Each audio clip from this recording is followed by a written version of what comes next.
Right. I'd like to call the February 21st, 2023 City Council meeting to order at 7 PM.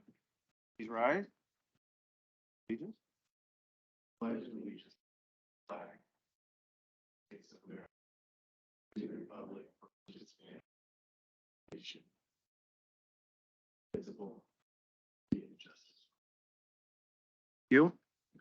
Roll call. All members are present, with Megan, Counselor Greisen, Council President Greisen online. Okay, I'm looking for an approval of the agenda. Mayor, I would recommend we add the Park and Rec update to our agenda right after public comment. I have a motion made by Counselor McHugh to accept the agenda with the addition of adding back the Park Master Plan discussion right after public comment. Second by Counselor Santiago. Any discussion? All those in favor state by saying aye. Aye. Opposed? Okay, motion carries. Public comments for items that are not on the agenda. I have one here. If you want to speak, you can let Susan know. But Terry Brooks, if you'd like to come up. Name and city of record. This works well with what we're going over right now. Only been with the Park and Rec Committee for just a little over a month. And I wanted to elaborate a little bit on See close enough, Susan. Make sure so they could record it. the attention to the parks. Is great and really complete and excellent job. But as far as the actual recreation and the way the city needs to be structured, I'd like to see it structured is basically been talk about the middle school being moved from one side of the freeway over by the high school. And if that ever occurred, I'd like to utilize that building for rec center. Can you get really tight so it really records you? Would like to have that building be considered for a rec center, community center, a senior center combined.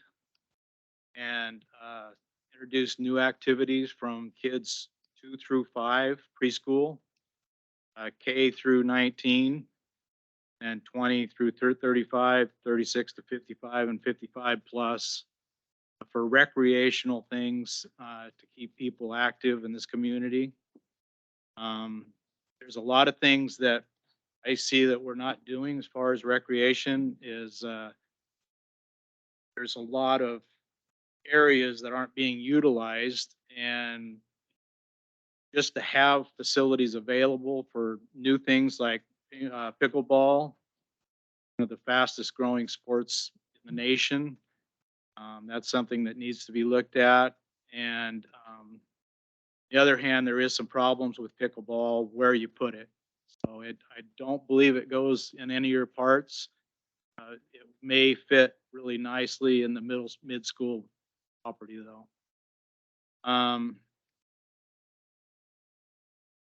Learned that as the kids grow up, there's a great demand for the t-ball and the little kids learning to play baseball and softball. As they grow up through the system, fewer and fewer kids are playing same sports. So alternate sports such as ping pong, billiards, roller hockey, tennis, none of these areas seem to be addressed in this community. And that's something that I just want to bring to attention to the community. I've signed on to this department being pro recreation of sports, dedicated to them. And there's a lot of areas that I think we could grow. And we also need to work with leaders of baseball teams, basketball teams, football teams to run summer functions for a weekend or something and to help grow these kids. The other thing that I think be utilized in a lot of different ways, and it could also be tied to the parks, is a rec center calendar. And I totally believe in the rec center part of it. The only way I can tie parks into it is with park activities such as we had a little park that the community got together and had a pancake breakfast on a certain date once a year, something like that. Or maybe it's, we have some nice parks that should have art shows. I'll bring a couple art galleries out of Portland and bring some different people out here and let them play their product. And the parks need to be utilized. And I found it pretty enlightening how much the Veterans Park is used. I mowed the grass down there for 4 hours the other day, and I talked to several different people about the dog park and ability to walk around, all different ages of people, and I was actually impressed with that park. If it's a suggestion, if we were to pull new rec centers together, a community center, a senior center together, this could free up some land. I think the senior center sits on 45 acres of land. That could be used for additional housing, bring in new citizens for additional revenue. I don't think we're at the stage, but a rec center with having tournaments to bring in teams, Portland or up towards the coast, can generate additional income. Obviously, the community would need to be on board with these programs and things that we're trying to do. And the other thing about the middle school, it should be considered for those kids 2 through 5, start learning earlier and have the opportunity to be around recreational things as well as learning how to read, write, and things like that. So consider that building for multiple purposes. There was one thing that was said in the Parks and Rec agenda, is it would be nice to have a city center park. It's really spectacular for the whole county, that it could draw people out here. That's kind of what I wanted to I listened to the meeting on last Thursday night and didn't get to say much about recreation. And that's really why I joined, is to talk about it. Yeah, we definitely appreciate Terry. I know this right here, the Parks Master Plan doesn't bring into a lot into the recreation center. Hopefully the Parks and Rec group committee is still doing that. I know tonight they're actually having a school bond advisory committee meeting right now, talking about the next school bond. And if that does go through, I think there is going to be some great opportunities. Hopefully that we can work with the school district and partner up somehow with the city and schools and make some of this happen. So I actually met with Tim Potter about my vision. yeah, I was trying to figure out where that bond was at and the interest level, and he seemed to be on board with hoping to get a new building. So thank you. Thanks, Terry. thank you very much. Any other public comments? Okay, seeing none, I will reopen, or we'll get back to the Parks Master Plan discussion. We just went through a quick 15-minute review of where they are at this time. Appreciate that. A lot of good information in here. It really gets me excited of some of the opportunities, but it also makes me see there's a lot of work that needs to be done to make these opportunities happen. Any questions? Anybody have anything they'd like to start with? Mr. Holmes. Yeah, thank you for the presentation today. So when I first saw the level of service numbers on table 3 presented, it was at the 50-year plan. And so it looks like that table's maybe been adjusted a little bit since then. But it still seems that our target acres per 1,000 people are lower than the national average in general, but even lower than communities of under 10,000, right? That's about 12 point, you've got another, oh, right below, 12.9 acres per 1,000 people for cities of less than 20,000. So how did we land on 7.9 acres?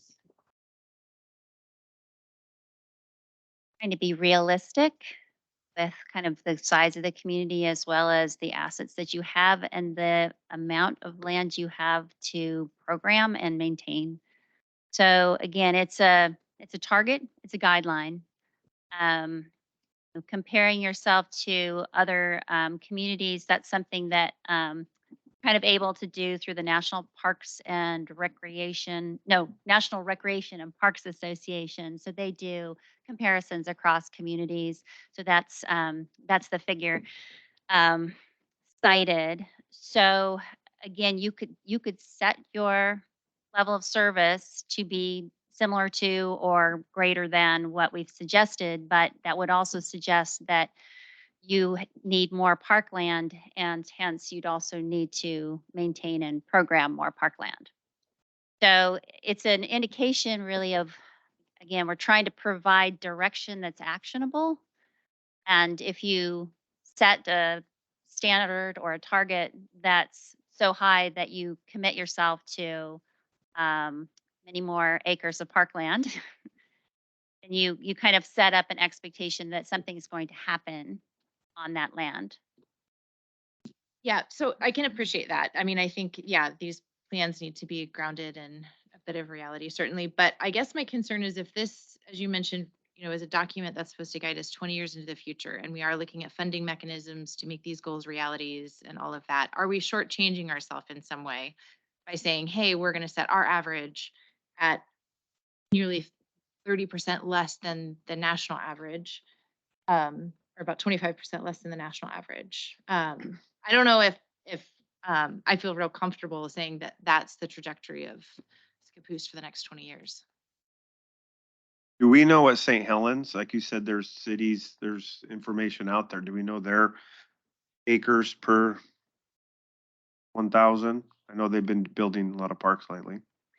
Right. I think when you're comparing yourself with other communities, you also need to look at the funding mechanisms that they have available.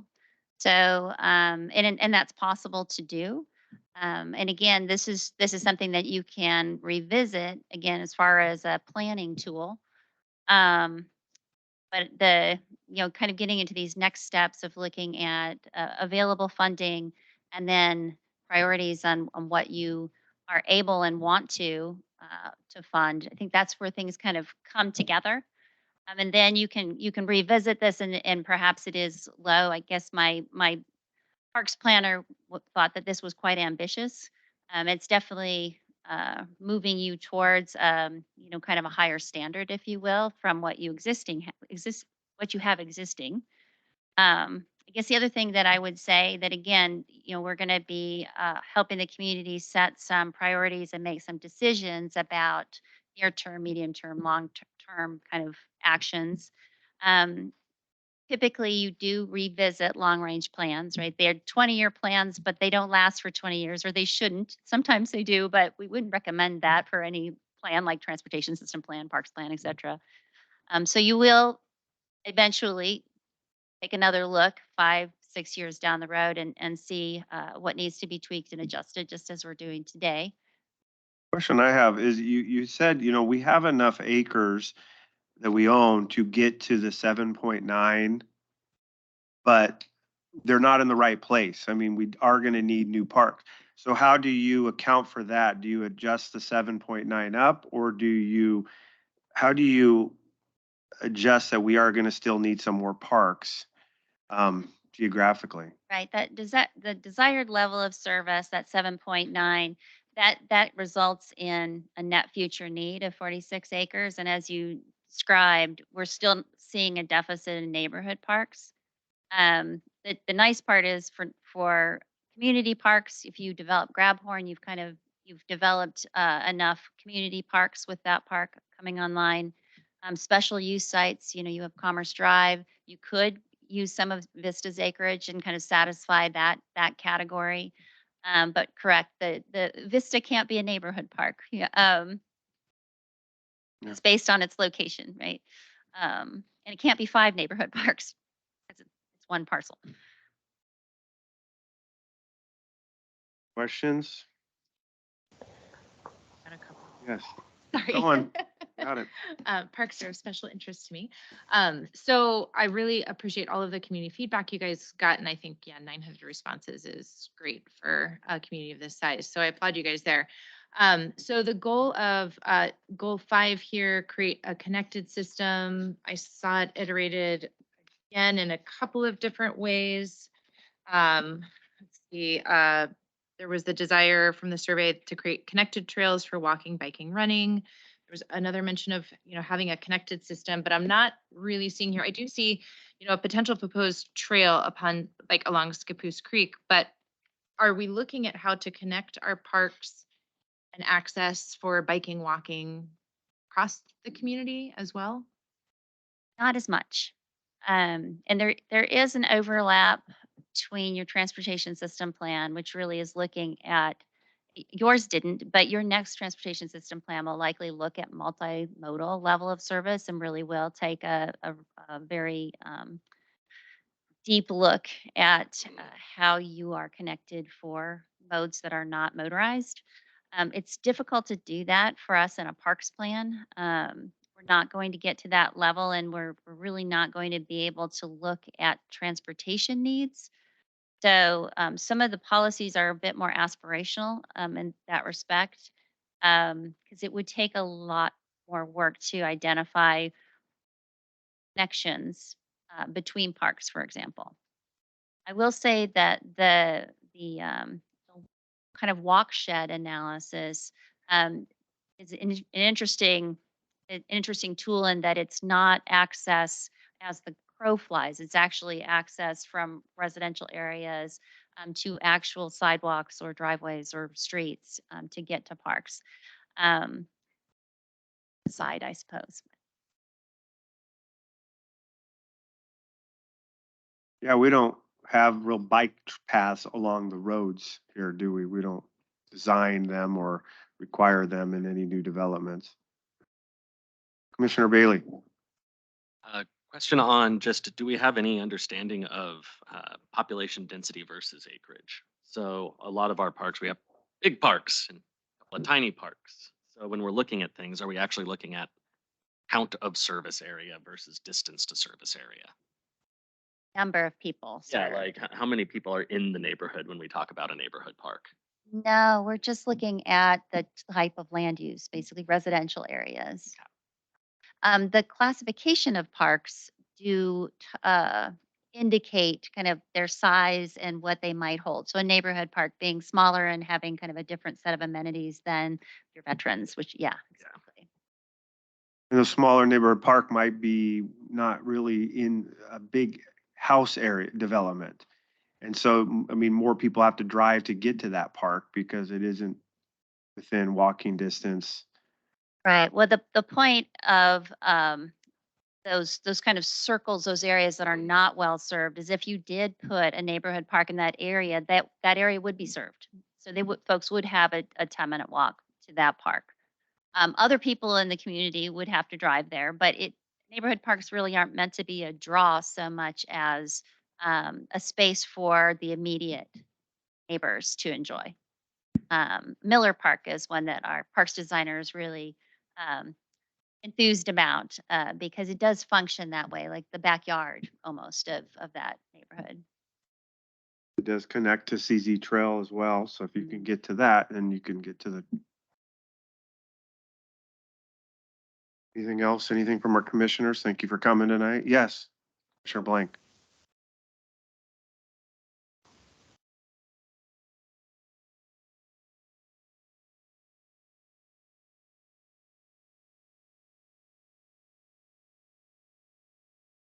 No, not yet. That would be quite a bit down the road, down the planning road. What I have heard from staff and from the advisory committee, the Parks Advisory Committee, is that some of those areas are very developed already. In fact, our next piece of work is looking at those areas, looking at each and every park, but also those areas that don't have parks yet and describing those areas and realizing that the opportunities for land acquisition might be slim because they are developed. Um, there might be an opportunity for, a dedication as part of a subdivision, for example, or a pocket park, a piece of land that might be, not great for another use or a residence, but could serve as some green space and some area for recreation. So it's more opportunistic, the way that we're describing those areas. Um,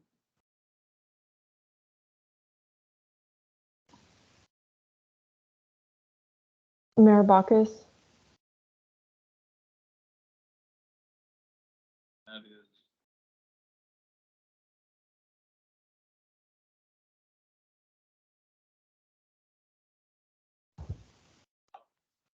I'm sorry, we can't hear anything that Commissioner Blank is saying.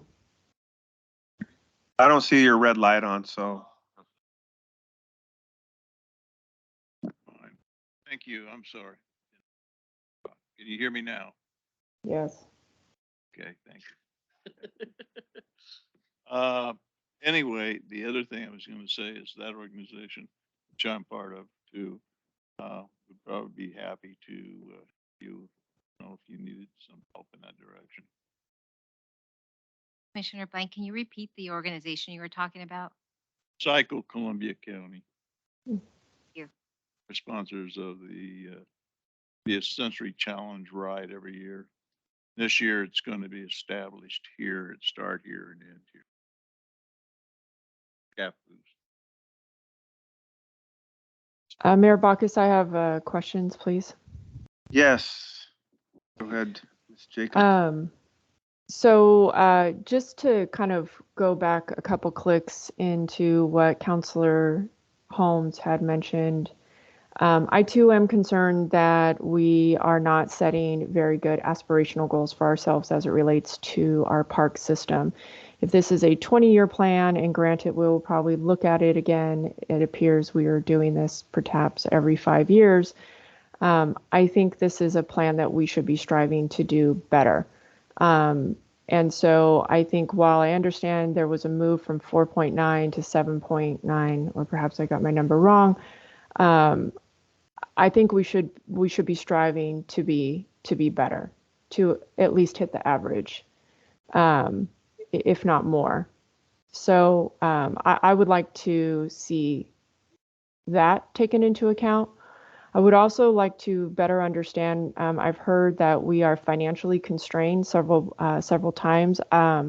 Who and how and when will we be seeing, as it relates to what our goals are in terms of development of parks, who's going to be showing us what the budget would need to be in order for us to get there, what the staff levels would need to be, and where was the funding, how we can go about getting the funding in order to be more of a best in class than versus a just mediocre.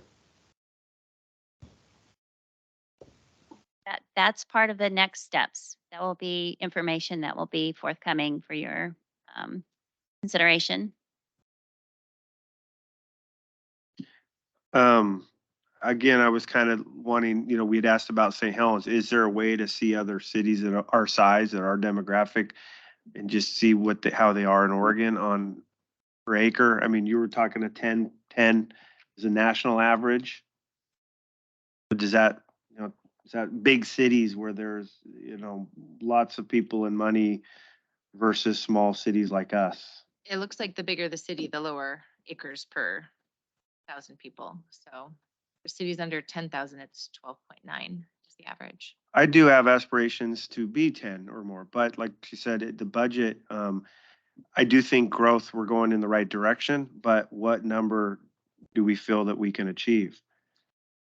And Sorry, is it possible to do kind of a tiered, like if 7.9 is our goal, this is what you have to do, fund all of that and staff all of that. If 10 is your goal, this is what you have to do. So we kind of understand where our options lie. Yeah, yes. I mean, the plan should match up, basically what your long range plan priorities are with your available funding and what you would need to do in order to achieve that, right? So that's, yes, that's part of this exercise. I guess I would, 'cause I don't have a good sense of it either, not having really got into the funding priorities, or I'm sorry, the funding sources.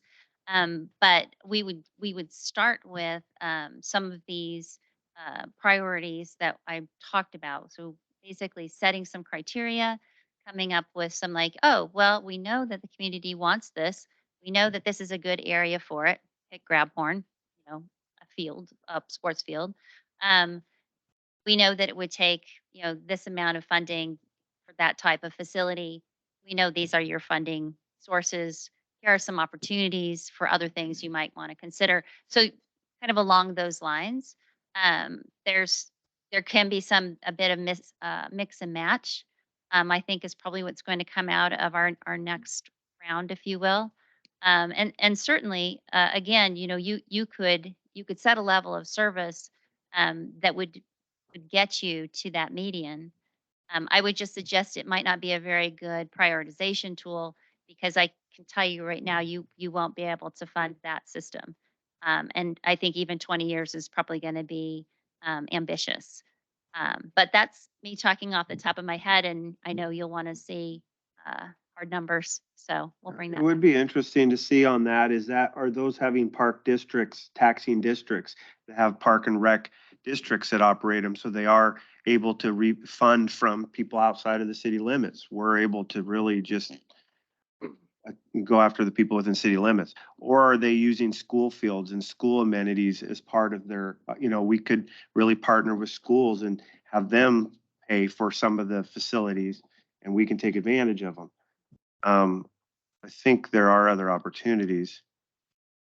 And Mayor, you also asked a question like, could we compare? And I think you could, especially if jurisdictions of similar size had relatively recent parks plans. They should also, in those parks plans, identify their funding and their priorities, um, and also their level of service. So it's a pretty typical metric. So that would be one way to do it, is just get a handful and kind of go across the board, and do kind of a high level assessment. I don't want to commit staff to doing that, but and I know that's not in my scope, but it's certainly something you can do. And similar to your fee discussion earlier, that information's out there. It just takes a little bit of effort to get at it, so that you understand that you may not be comparing apples to apples, but that's okay. Comparing apples to oranges might also yield some good information. Counselor McHugh. I noticed on your inventory, you had all the school district entities were listed in a location there, and but they're not. When we talk about parks and neighborhoods, schools aren't included. And me, what we're talking about is there's places where if we were to put another park next to a school, it doesn't make any sense because we would have probably the same kind of playground equipment and that sort of thing.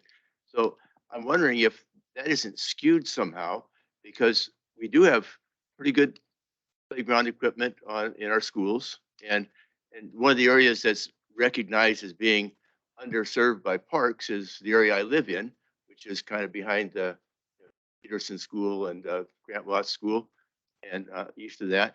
That really, there's quite a few opportunities for recreation that families take their kids to the parks and things, but it's the school.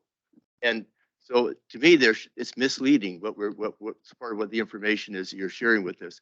We're all in this together, and those in general, except when we had the COVID issue, all those facilities were available to the public. So just wondering if we were need to include them somehow. Well, it's a bit tricky, because you're right. They do serve a recreational purpose, but they're not owned or operated or controlled or maintained by the city, and all access is really not available either. So the relationship with the school district and the level of access the community does have to those properties. Again, we have identified in the needs assessment that partnerships are important. The greater that partnership, the more availability, the more opportunity that you have as a community. I can't speak for the school district, but again, that's something we would recommend is to pursue discussions about opportunities with the school district. Uh, it is a little tricky to put it on a map as your system for the reasons that You I couldn't do cited. that, but you could put it down there as an opportunity. I'm saying that, I'm not talking about getting into the gymnasiums and inside the buildings and things. I'm talking about what's already available to the community. The playground equipment outside on the playground. As far as I know, all that's available to the community if they want to use it. And all 4 schools will be on basically one campus with one play structure. So, that won't, do anything for people over on southeast or southwest side of town. But I think that's where maybe I could live with, okay, a 7.98% or 8. If I know we have a really good relationship with the schools and they have plenty of parks and stuff for us as well. If they don't, then I'm like, we want 10 because that will, the community will benefit more. What is our next steps? I mean, you're meeting with, again, we have a town hall coming up too, and I think parks was gonna be a very big part on that. So hopefully I can get out in front of the community and start really getting them, excited about the opportunities. What do you have coming up next then? We have the prioritization criteria, so some framework by which to choose from all the amazing things that you have or could be doing for your park system. The site recommendations, we have a draft of that internal, but we'll be sending that to the Parks and Recreation Committee for their March meeting. So we went over just preliminarily some of the some of our top recommendations for each of the park sites at their last meeting, but we'll provide a formal document for their review at their next meeting. And again, that's those recommendations. There's just many for each park, for each area that doesn't have a park that maybe should have or could have a neighborhood park.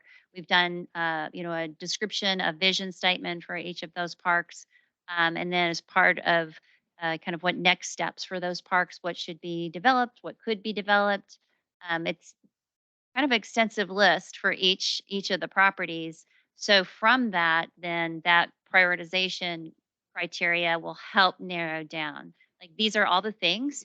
We don't want to leave anything out, but you probably are not going to be able to tackle all of them for every single property. So what happens first and how do you pay for it? So that's the next step.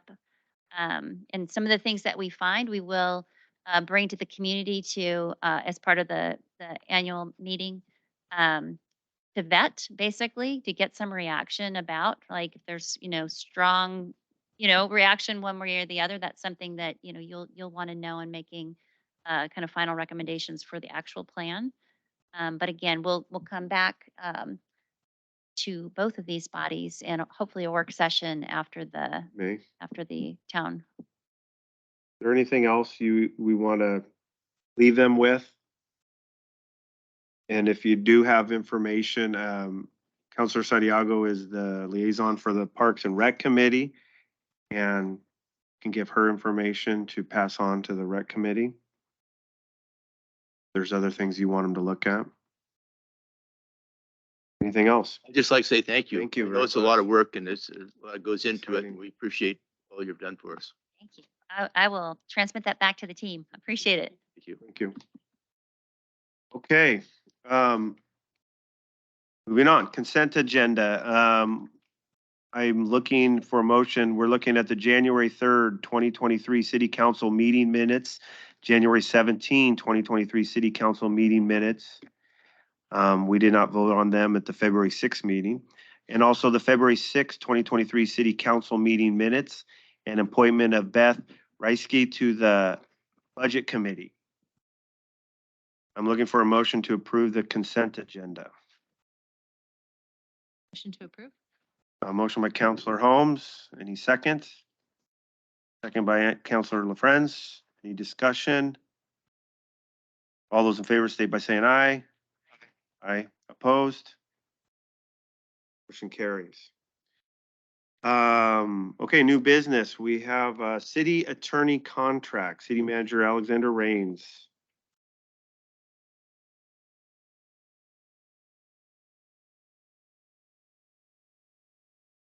Yes, Mayor and Council. So I will just briefly provide a quick summary of my staff report. So your current contracts with your legal representation have reached the 5-year mark. That will be in April 2023.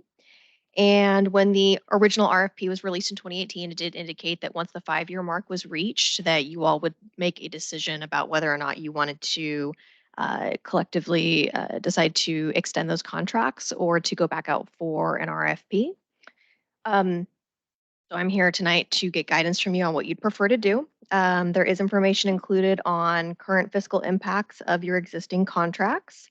Obviously, if you go back out and you were to select, new legal representation, I can't say with any certainty what those costs would be. So those would be, unknown until you actually went through that process.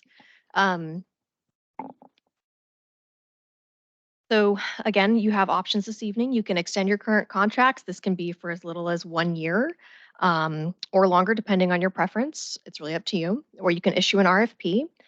This process does typically take about 3 months. And if we, keep with past practice, you would have the mayor would appoint 3 members of council to work with staff to review the proposals as they come in. I've spoken with both Peter Watts and Barry Elsner, and they would stay on well past April, however long it took essentially to get someone in place. Of course, there's also the chance too that if you went through an RFP, you could end up with the same legal counsel if that's who you liked the best. That's obviously completely possible. So this evening, you've got your 2 options there. And I don't know if there's any specific questions at this time. But we'll My one is their contract is good through end of April. Yes, but I have checked with both and been very clear that if we needed them to extend for us to be able to go through a process, they have no problem with that. They have both said as much. Okay, before I give my thoughts, any questions, any discussion? Question. Counselor Santiago? How many, it states that Peter is 6,000 a month, but doesn't indicate hours. How much is that? How much It's a flat rate. It's not per hour. matter if you work? Correct. Okay. Yes. So what's his average hours? Do you guys keep track of that? I don't think he tracks how many hours he puts in. I would like to offer some perspective because in my business, I do work a lot with different attorneys, unfortunately, and pay a lot of money for them. And the going rate that I pay is anywhere between usually $400 and $800 an hour. We are getting a good deal. Yeah, so I want that to be known that these rates, and let's say that Peter's charging $325 an hour, which is comparatively low. A lot to a lot of people, but comparatively low. That's about 18.5 hours a month. So I would be concerned about the financial implications going to an hourly billing situation with any firm. I'm just going to put all my thoughts out there right now. And then as far as the employment legal counsel goes, because employment litigation and counseling is very unique, it's very specialized, it has probably the most liability behind it. I'm also okay with keeping firms separated too. Like right now we have, one that does employment law only from what I understand. And then one that serves as our general counsel. Correct me if I'm wrong, but our current arrangement with both of our attorneys is that you can use whatever legal services you want from either of them.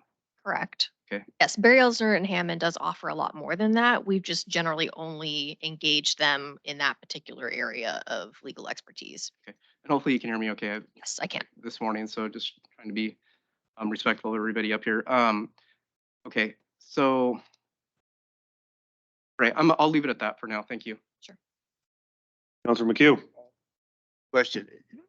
The legal services started out underneath the the one organization, is that right? And then- Yes, so at the time, Peter actually was essentially I guess independent, but underneath the umbrella of Barry Elsner and Hammond. So when he first came on, um, all of his billing was coming through their billing, and he was charging at an hourly rate. They ultimately, I believe, actually, when Michael was still city manager, they decided to separate their services, and Peter went out on his own. That's when he started charging us at a flat rate, and Barry Elsner's remained at hourly. It seemed, we received a letter from this organization, and they indicated that their services were real superior because they had so many council members, expertise in many different areas and that sort of thing. And when we separated from them, Peter separated from them, we seem to have lost a little bit of what their advantage is to, in other words, the way she put the letter was that, actually put the letter was that it was to our advantage to have all these services under one umbrella, basically. Listed all the cities that they serve at this time. We started off with that advantage and now we've separated from it. What are your feelings on that? I don't know that I would say we fully separated from it. We can still access, those attorneys at that firm if we'd like. However, they had Peter on board for a reason. He's a really talented attorney.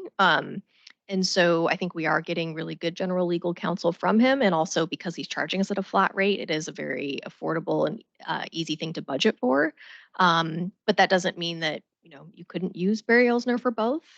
This is just kind of the arrangement we've ended up with. And when Peter was at Barry Elsner and Hammond, he was still our primary point person providing those services to us for general counsel. And then Ashley was providing the personnel and bargaining like she does now. The question I have is, we have a lot of litigation going on right now, particularly in the personnel department or area of our dealing with. Is there a problem with changing attorneys at this stage? Because of some ongoing things, both for our general counsel as well as Ashley, I would say that it could be really challenging to switch legal counsel at the moment. It would take a lot of time to onboard new people and get them up to speed on some of what we have going on. So don't get me wrong, anything's possible. We would make it work. But I do think it could be a really challenging time to do that. Yes. The other question I have, can we separate the two? I mean, they're currently separate, so yes. Yes. Counselor Miller. So as far as the employment law aspect goes too, there's only a few handful of firms that I know about that actually do public employment law, which is a whole different animal than private sector law. Miller Nash is one of them that offers basically, everything you can think of. They're very respected, probably one of the largest law firms in Portland. But there's two law firms that come to mind that specialize in their tier 1 law firms for employment law and legal counsel in Oregon, and that is Barron Liebman, and they're probably number one. They provide a lot of counsel to school districts, special districts, and I think they have 4 attorneys that practice just in public sector law. But one of the things that I like about them is they actually do newsletters and things on every couple of weeks, and those are learning materials. Those are value added services that, to my point, is that a bigger firm can sometimes offer because they have the resources to do that. Some of those things are sometimes invaluable. And to that point, when laws change, I mean, I got an email with all of the different things that employer needs to know about the laws coming, into play and whatever. So I do think that there is a lot of value to having those larger firms too, especially when they're attorneys. Labor is a huge umbrella, right? So you can have benefits, payroll, administrative hearing laws that some attorneys specialize in, as where others, specialize in employee handbooks and training and litigation. That's the type of firm that could offer some value to the city. But I just want to throw that out there. I mean, everybody needs to know this information. This is a big decision. Counselor Holmes. Yeah, so really not having much context to go off. in thinking about this decision tonight, I did go back and I looked at some requests for proposals from other cities of similar size in Oregon.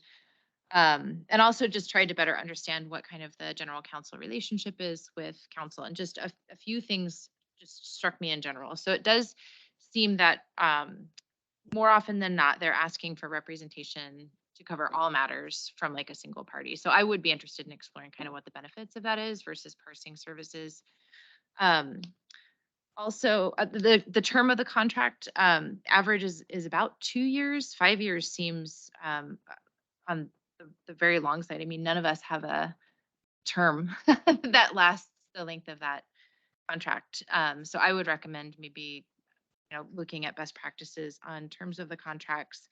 And then in terms of the function of general counsel, I looked at different cities to see how they were using their legal services, and more often than not, they're not having an attorney represented at council meetings. And so I guess I asked the question, are we using our legal services in, yes, average and ways that other cities are as well? For example, do we need an attorney present every time if we went with someone that didn't have a retainer, right? And we're looking at hourly rates. So what does the hourly rate look like for a city attorney on average, so we can really begin to understand what would be the financial implications of moving away from a retainer type model? So it's really hard to say what that average would be because it depends on what the hourly rate is with the person you hire. So until we're looking at those, what your options are, I really can't tell you. Because when you're talking about general counsel, how much they charge depends a lot on whether or not they're part of a firm, if they're a solo practice, how much experience they have. There's so many things that go into determining that hourly rate. I really can't tell you what that would be. With respect to, one person covering all your needs, there's very many different areas of law, and they all take a lot of very specific training and practice in that one area. So while some smaller cities might be using one attorney for most things, I would bet you they're still contracting here and there for specialized services like personnel. Even bigger cities that actually have in-house counsel still tend to have other contract attorneys on retainer or some kind of contract services for things like personnel. They still usually do have that. And those are bigger cities that do have full-time legal staff, on payroll at the city. So I think it's pretty atypical actually for a city to be relying on simply one attorney for every single area of law they're going to need help with. I just don't think that's often the case. Yeah, and it may be a practice, that like a practice comes in with a proposal that has, areas of expertise in different elements of the law. But I guess just for my background, how did we arrive at having legal counsel for each and every city council meeting? I looked back at City of St. Helens. The last time it looked like their attorney was present, according to their meeting minutes, was like October 19th. City of Rainier, I looked back through October. There's no record of the city attorney being there. Same with City of Garibaldi and Malala. So I guess why are we? So I think some cities are having their legal counsel at every single council meeting. We've generally found that it's actually helpful if legal questions do come up that counselors have, that we could actually answer right there on the fly, as opposed to saying, sorry, we have to get back to you and ask our attorney. Because Peter is charging a flat rate, it does not cost us extra to have him here. Yes, if you went to a strictly hourly person, we may not have them at as many of the meetings because it may not make sense financially. But I've actually found that over the many meetings I've seen, there's been a lot of times where their questions have come up that it's been nice to have the attorney in the room just to be able to just answer so that we're not having to go get back to you. I mean, like Counselor Miller said, it's under 20 hours a month on average at $300 an hour. When they were together, I mean, I'm assuming that they were billing us all as one entity, Yes. and it was a combination of both those fees together. It was their hourly rate that Barry Elster was charging, but just simply applied to Peter as well at the time. And then when Peter decided originally his rate, he probably took an average of guesstimate on hours and how much and came up with an amount. I'm not sure how he arrived at that amount, to be honest. Then he raised it once or twice in the last 5 years. So since he's given us the flat rate, he has not raised it once. And he represents other cities, so this is his area of expertise. Correct. I, again, as Counselor Holmes and LaFrance knew, haven't had a lot of opportunity to work with any of them or either of them. And hard for me to, I'm definitely for RFPs and like that idea. I just would like to possibly look at, I mean, 5 years to me is definitely too much. I mean, I'm starting to think of a 1 year opportunity to where we get to know each of them, see them in action, maybe do some numbers on how many hours we think we could get away with to see if the hourly rate option would be better. But at this time, with some of the big things going on, I mean, I'm fine with trying to maybe go with a shorter term and get to know them a little better. But that's just my personal opinion. I would not want to do 1 year, but maybe 2 years, only because it's a lot of work. And it's a 3-month process to do RFP, but I think 2 years is suitable, but I mean. You mean with an RFP? I mean, Well, whatever the contract is. So if we were to extend this arrangement, I would propose that we only extend it a year. that's what I was. Okay, sorry, I that's- misunderstood what you No, were sorry. saying. No, my bad. But yeah, if it was, like a new issued agreement or relationship, I wouldn't go below 2 years. I think there's just a lot of effort that's put in that, and it's hard to gauge somebody's, performance in a matter of a year. If we do decide to keep the services separate in between general counsel and employment, I would recommend that council, or I would ask the council consider staggering those so that we're not having to deal with the renewal of 2 different attorney contracts in the same year. How would you handle if you do decide to eventually put them back together? You would have to, the 1 year when the one was up, you would look at merging it with the other and adding that to their contract, I guess. I mean, If they were staggered every year, and you wanted to bring them back together, I could see how we could do that. yeah, I mean, it's all in the language in the contract, Yeah. right? So it just depends. Counselor McHugh? Yeah, that would only work if we kept them separate. Yeah. We're all under one umbrella. We'd have to have one. Well, if we kept them separate in an off year, if Mr. Watts was not going to continue to do this, we could go to BEH and say, are you ready to add that other issue, the other part of it as well and become all one? If you we could do felt that. Or we keep them separate. Counselor Santiago. With all it's been said, I agree. It seems like we're all agreeing in some. My opinion is I would go for option 2, which is issue an RFP. I'm not sure in the options that are given to us is specifically says terms of a contract when, but I think is it the first step is to either extend the contract, and option number 2 is to put an RFP, right? And that's what you want from us tonight? I'd like to know if you want to extend the current existing contracts or to do an RFP. My opinion would be is to issue an RFP. And if we were looking at one, extend the current contracts, then we would give you a number of years on to whatever we felt. Yeah, I would want direction on the number of years, correct? For home. Yeah, I mean, I think there's just so much that other cities are doing a little bit differently. I don't see the harm in issuing an RFP to see what all of the options are. And, hopefully our, current attorneys would be part of that pool. And so that they, could be further considered for consideration as well. If you go out for RFP, in your interviewing process, you'll see fees and rates and all of that, correct? Yes, And that's all part of the decision-making process. correct.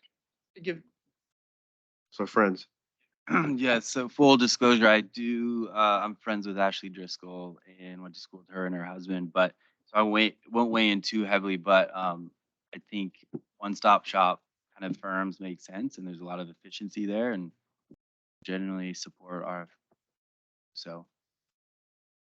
so if we were to do an RFP, are you then looking at potentially you say a one-stop shop for both within one? Or do we say you're looking for 2 separate? I mean, And that's, you could just leave it open-ended. Yeah, the one that recently came up, because these are generally all public, so you can search for these things and get proposals that have been submitted. The one for like Miller Nash, for example, that I saw the other day in 2022 was normally 400 an hour per attorney, and then they discounted to like 375. So just be ready to see some big numbers. Right. I'm saying. Yeah, I would point out that, these are, what you're paying now is really probably below market rate.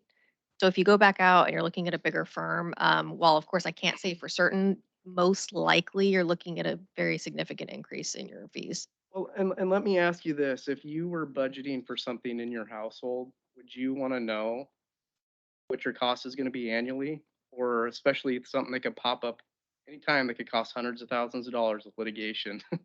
And I've been there, I know. Um, I mean, just think about the safety that a flat rate offers, because I don't know how we would afford it.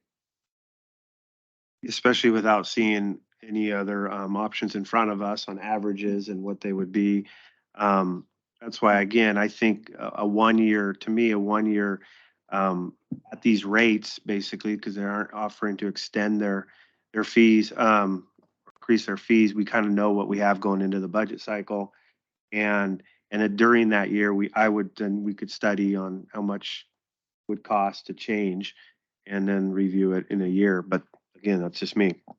Well, and let's take this land use issue, for example, and just think about all the dozens of hours that takes.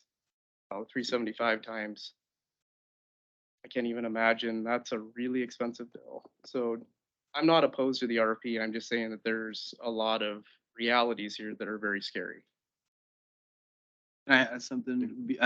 So the Buxton proposal is kind of unique, and I know that hasn't come before something that scale and that complex to council a lot. Like how, I guess in a typical year, how much land use kind of attorney do we need? Hard to say. It does kind of depend on the year and the projects we have going on, particularly with Buxton and all of the preparation and meetings that went into that with, preparing members of staff and preparing reports and things like that. It's been quite extensive. So the fact that he was at a flat rate probably saved the city, I don't even know how much, a lot of money. I'm sorry. Go ahead, Sonia. With that saying, then again, we don't know what we don't know. And I just like to, like, the reason why I said an RFP is because I like to know my options. I know Counselor Miller said, well, if you were thinking about, a development in your home, well, I would want to know what are the options that I don't know about? What are the extended luxuries or the quality? And I'm not saying that we don't have quality legal advice. It's just that we don't know what we don't know. Um, the Buxton and all of those what you guys are talking about, um, there is maybe we're talking about adding fees or putting the fees for planning and engineering. Isn't these fees can be implemented into the development as far as legal fees? I don't think those can be charged back. Alex, can those fees be charged back? I don't know how that. Like development fees, legal fees, can that be part of the, like we were talking about earlier about implementing development fees and engineering fees? Can those legal fees that have to do with development be implemented to the cost of the developer? So you're saying that putting legal costs on the developer? I'm just saying that we were putting engineering costs and planning costs into it, but why wouldn't it be legal? I've never heard of a city doing Just, that. but we don't know. And then Susan grabbed this and handed it to me, but just so you know, Abe, so back in 2014, we contracted with Barron and Liebman, and in 2014, they were charging us an hourly rate of $285 an hour. So you are paying below market rate, which what you're currently paying. I mean, I can't tell you. I mean, I know that Peter isn't tracking per hour, but he is definitely charging you under market rate. I'd love to, even with that being said, I'd still love to know how many hours he works. We can ask him to that, track it's it a if you flat rate. want, but I don't know if he can give you an answer. I don't know how, I don't know if he tracks his time like that because he's charging everyone a flat rate. Yeah, no, I get that. I mean, he probably has some sort of idea. Would it be helpful to council if we brought him in and just asked him, hey, on average, how many hours do you think you're, working per month for the city? I mean, he attends our staff meetings and everything. Well, and I think that's maybe where we're not in line with the use of legal resources in the same way that other cities are, right? So I'm not sure what that will tell us necessarily in terms of what is normal use of legal resources. And he does work with planning and engineering on cases as well, so he's not just talking with us and you, it's talking with them as well. In You public, know, I mean, he would look at franchise agreements, he would come to council and ask, answer any questions you have. He's dealing with the Luba appeal, on they review Buxton. contracts. Yes, he reviews contracts. So it's really, our contracting and procurement services, he's reviewing stuff like that. It's quite a bit. So, yeah, I mean, it would be hard to envision a scenario where the cost wouldn't go up. We have no guarantee, A, if he would apply for the RFP, or and B, wouldn't. Yeah, I mean, there's no guarantee either way. I mean, I suppose he could choose not to. I didn't explicitly ask him if he, would 100% decide to put together an RFP. We went that way. I didn't ask him that question. But yeah, I mean, there's always the chance he wouldn't. Or came back with a higher Or, fee. yeah, or he could come back and ask for more money. I suppose that's always possible Yeah. too. I've done a little research. I haven't seen a lot of problems. I've looked through minutes and stuff of meetings and trying to rate their work. I haven't seen any complaints or issues that would really warrant critique. So it's hard for me to take that step right now with the unknowns. But I think it is worth asking and looking into it. I just would prefer a year to do the investigation. It'd be nice to have 3 months or 6 months, but a year to look into it and see how it goes, especially since I'm brand new up here. Yes.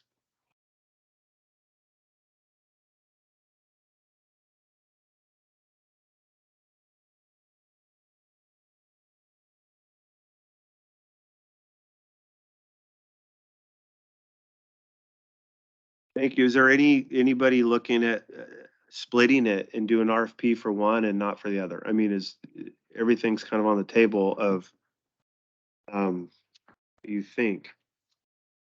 I think that we'd be shooting ourselves in the foot to have an hourly billable on that. I think that's gonna cause the city a huge expense On the general counsel part? if we don't have a flat rate. There's, nothing's known. I mean, we could have you name it, any of the personnel issues that could happen. There's just so many things that could happen that we don't have the budget to deal with, and this assures that we do have the budget to deal with it because we know what the amount's gonna be every year. Sorry, but Peter doesn't do the personnel stuff. That's correct. Yeah. Yeah, I think what he's referencing is having the stability of that flat rate for everything else so that when there's fluctuations in personnel, that at least that part doesn't change. PE&H doesn't give us a flat rate. We're charged by the hour. right, it says that Right. they're billing for 285 an hour, and we have averaged approximately $10,000 per month over the last 6 months. It's probably been a high 6 months, what I've heard is going on, and it is still below market rates. 285 is a good hourly rate in my experience. And in RFP, you can't really specify, we only want people that will do a flat rate. I mean, you're gonna really You can, limit the number. you can of- say that, but a lot of attorneys won't actually offer that. It's pretty rare. Yeah, what I was thinking is doing an RFP for the personnel and extending Peter or vice versa. Or are we gonna just extend them both or RFP for both? My understanding is the personnel issues that we do have going on right now are kind of in a pause. And knowing what I know about them, they're not litigation right now.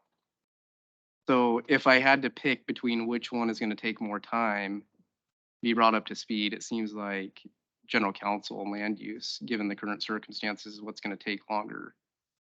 I mean, we could blow through probably $50,000 in billable hours just by getting an attorney up to speed on the land use and general counsel aspects. But to be honest, you could probably do the same with personnel. I think there's always gonna be issues up. There's always gonna be cases they're working on. And it may not be this extensive. We may not have another Luba case. But we're always gonna have something going on. And I do have trust that both of them said they will work through the process, finish, until we have new council, but I just feel more comfortable, looking at maybe a 1 year duration. I'm kind of worried about the budget and some of the cuts that are gonna have to be made and just the unknown there. I mean, it is an unknown. I really believe that the rates will be higher, no matter, unless Peter applies and he does the same rate and you pick him. So if we were to go with a 1 year extension, during that time, could we also really be looking at our use of legal resources compared to other cities and figuring out if they're in line or not? Because 1 year later, we're gonna have the same questions, right? And feel hamstrung by the same security of a flat rate. I think we really need to understand, yeah. I thought the decision was that in a year we would go back out regardless. Is that not what you meant? Not necessarily. Okay. I mean, I think I would be back in the same boat after that 1 year, but we would have better understanding of this past year. I mean, I wouldn't necessarily say it's a definite RFP in a year. It might be extend them 2 years. We're happy with where things going, maybe extend it longer. But I didn't really want to go with a 2 or 3 year term right now with as little as I know. But yeah, potentially a 1 year extension with doing some research of, how is Scappoose using legal resources relative to St. Helens and Rainier and. So when you say that though, I guess I'd want some clarity on that. So aside from, whether or not he attends meetings or not, I guess what are you meaning in comparables? Because they're going to be facing unique legal situations just like we are. So how are we comparing ourselves to someone else in their different circumstances aside from whether or not their attorneys attend council meetings? Well, I guess just how many billable hours on average? 'Cause when I was doing this research, I think, one city said they use 10 to 12 hours a month in their legal counsel. So, what is staff taking care of, and being able to kind of vet and deal with before they have to raise it to the level of legal counsel, seeking legal counsel. Are we doing the same? Are we kind of aligned in how we're utilizing our legal resources along with other cities? I mean, we could attempt to gather that information, but I would still argue that to a point, they are unique circumstances and not necessarily all that comparable. Because I don't know, and they might be dealing with things that legally they're not willing to share with me, even if I call and ask. If they're being charged $400 an hour, they're probably gonna try to limit the amount of use as low as possible. Whereas if you got a flat rate, you're probably gonna use them a lot more than you probably need to, because he's, Right. yeah, So so where it's is that hard to happening? find what is the true number. The other thing that I think we need to be mindful of is that soon there's going to be our UGB issue That's true too. coming up, and that is going to be an extremely time-consuming matter. So, Alex, do you want to add anything about that? I mean, those can take years. They usually always get challenged and those can end up in a LUBA appeal as well. So, Sorry, I missed the what issue? UGB issue. UGB expansion, Yeah. if that were to be pursued as a part of the 50-year plan, then yes, that's something that could take, I think, upwards of 5 years.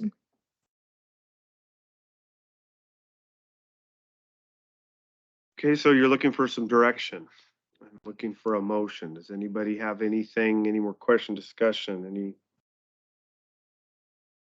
To me, I mean, I still see the two options here. My option is still to go off an RFP, to see our options. I think that, Peter and the other attorney, law firm would probably go after that RFP and we might end up with them. But as long, but then we have some comparables to look at. Most of us haven't gone through this process or worked with Peter as long as other Tyler, Counselor Tyler. So I prefer, this is my opinion, but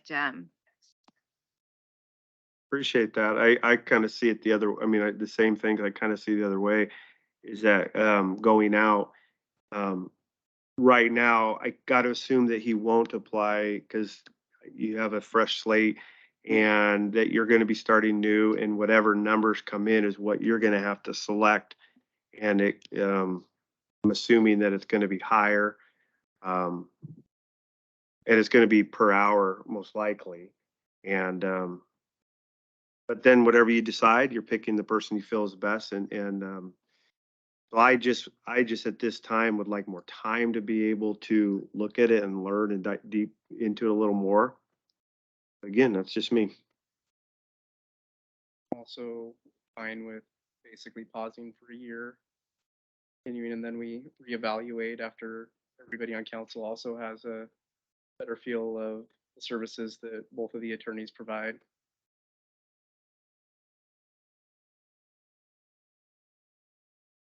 I was to agree to that. I would think that after that year that we should we should be doing an RFP for this, and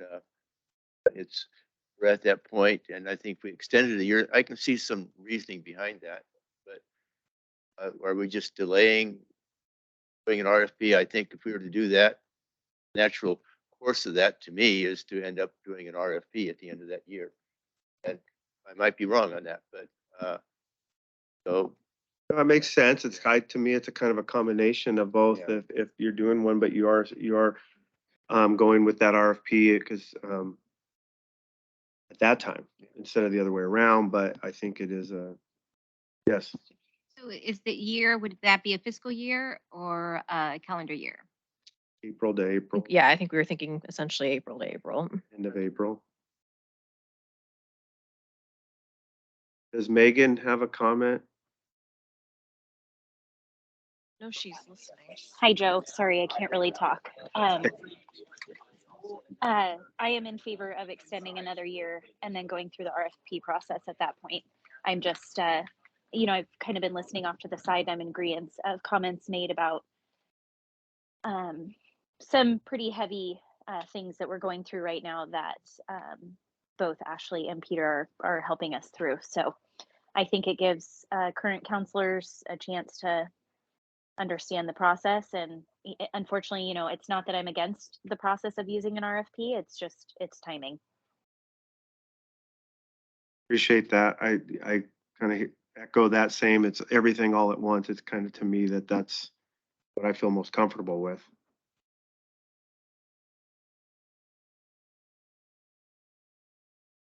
So are we able to then modify and make a motion for an extension for 1 year with an RFP At the conclusion, yes.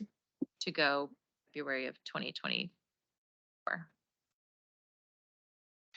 If that is the case, then that's our offer to them, and whether they accept it or not, it's on them, but we're making that offer. Correct.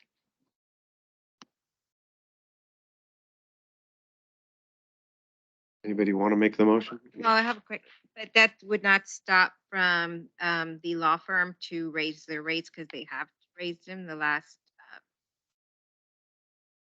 race already, right? Well, November.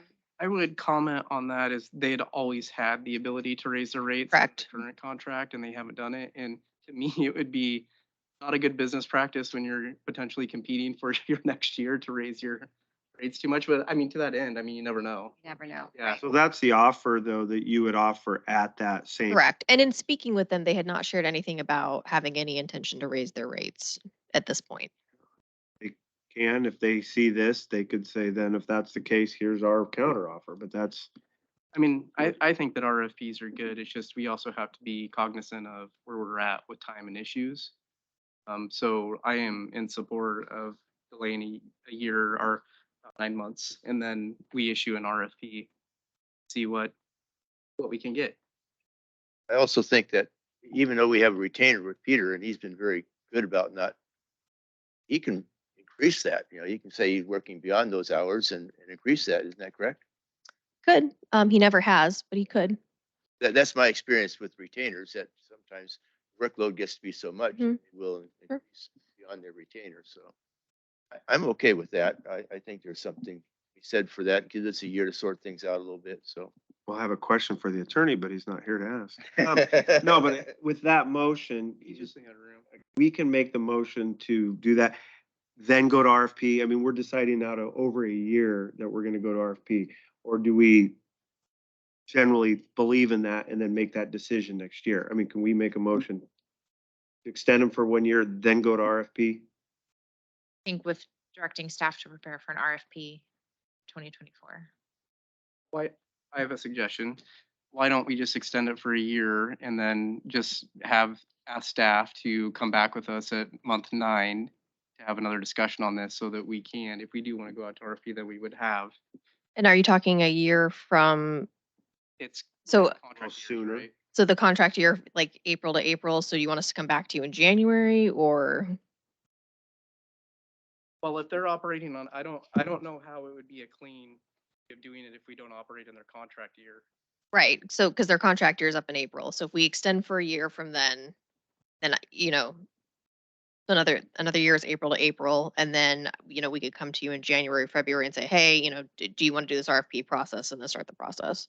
So I would say that we do one of two things. 9 months from April, we either circle back and have a discussion about this with current council, I'm sure we'll all still be here.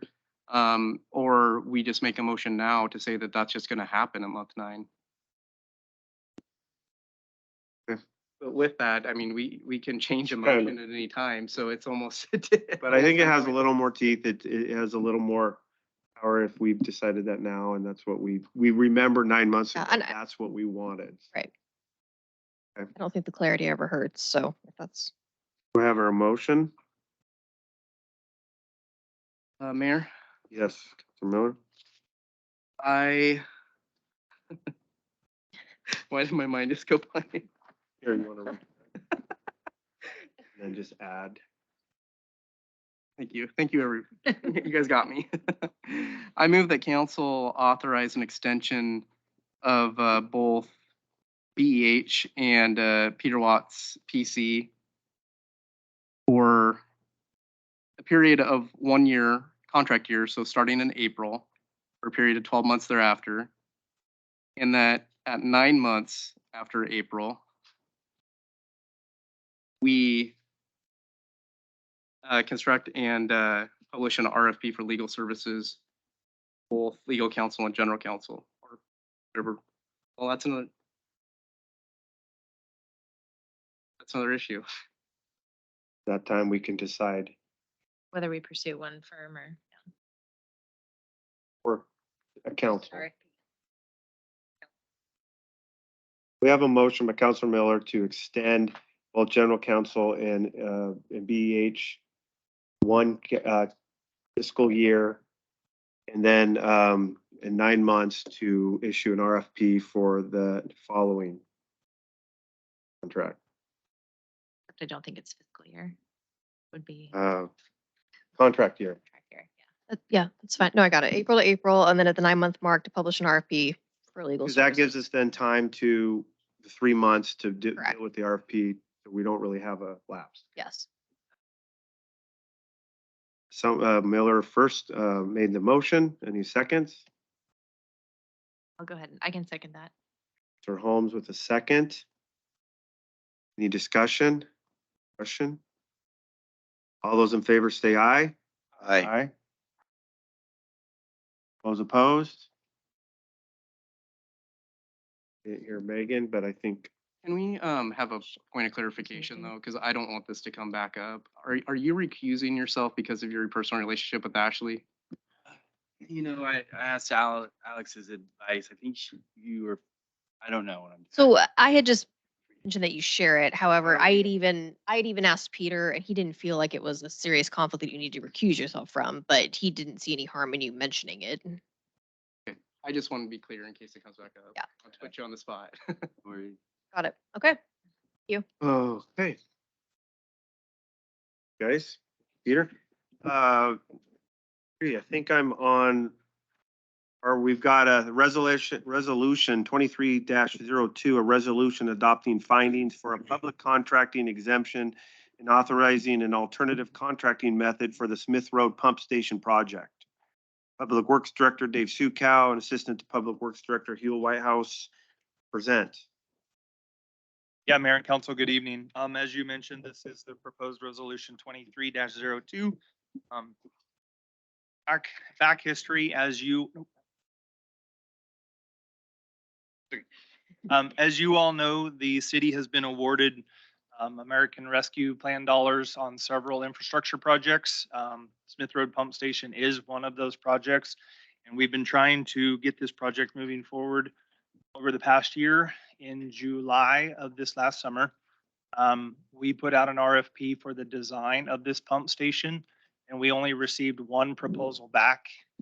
The price on this proposal was about $40,000 above what was estimated for this service. Combining the fact that we only received one and the price had gone up substantially was alarming to us across the board. And so what we've selected to do moving forward, hopefully, is to go with an alternate design, which is design build.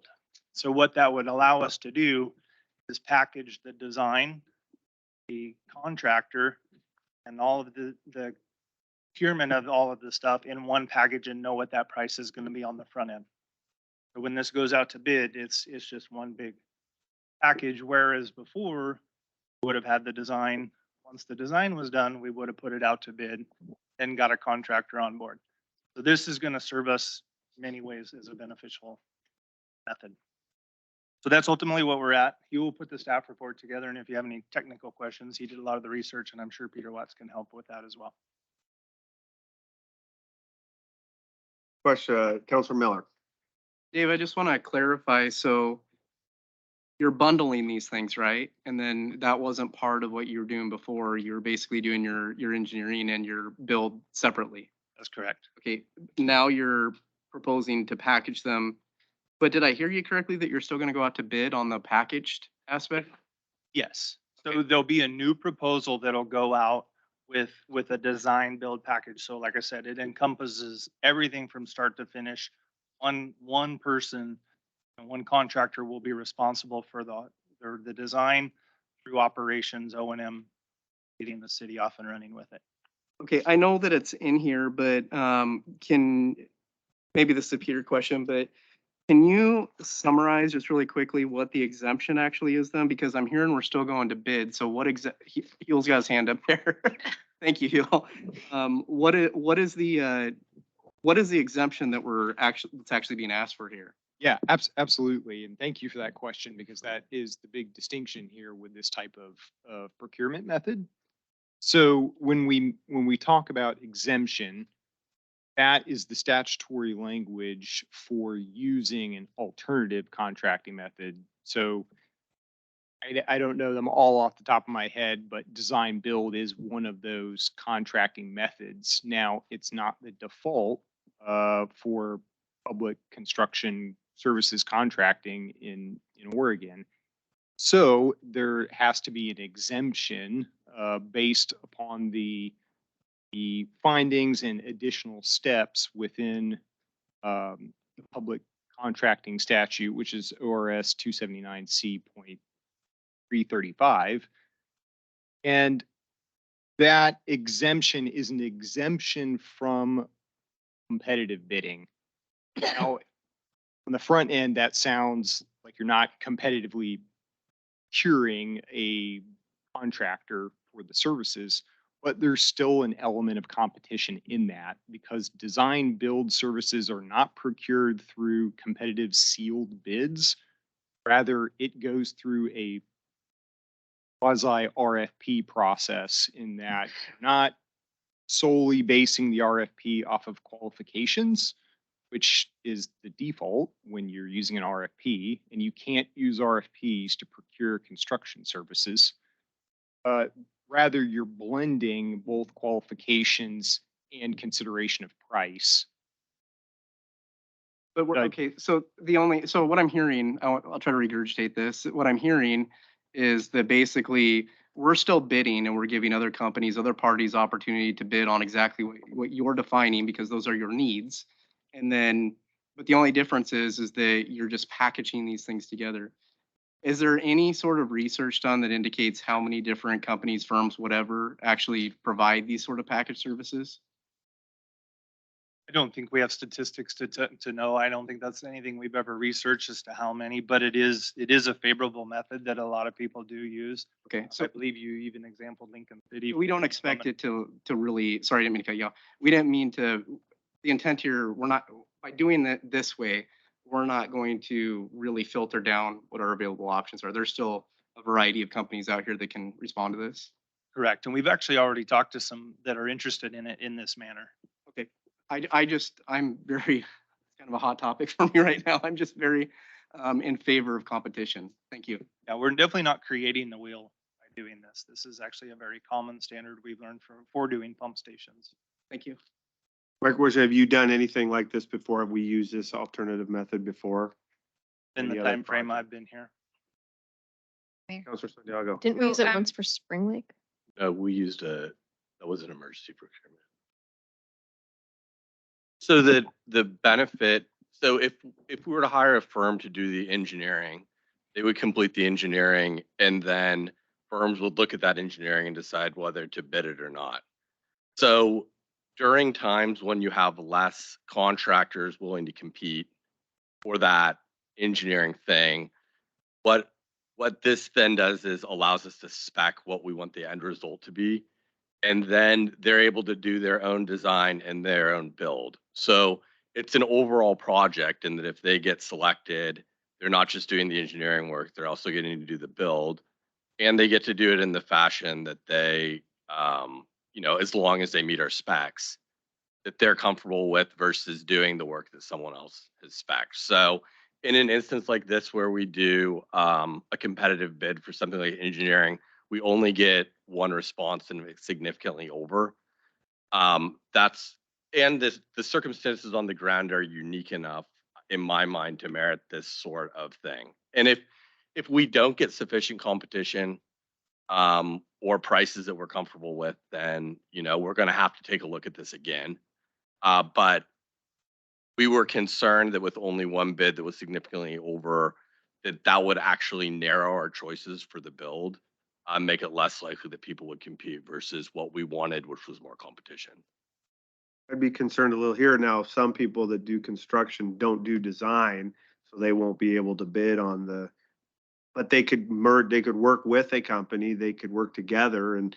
That's what I've seen, and I've not done this in Scappoose, but I have done it in other cities, and that's what we've seen is it lowers the risk overall because a team kind of comes together, they bid it, and then by spreading it out a little bit over the entire project, they'll have more opportunities for if one element is far more expensive than anticipated. There's the other portions of it where that risk can be spread. Counselor Santiago. Yeah, so basically you're consolidating the cost because you want to lower the cost of the whole bid. So normally, typical of a design build is a two-step, right?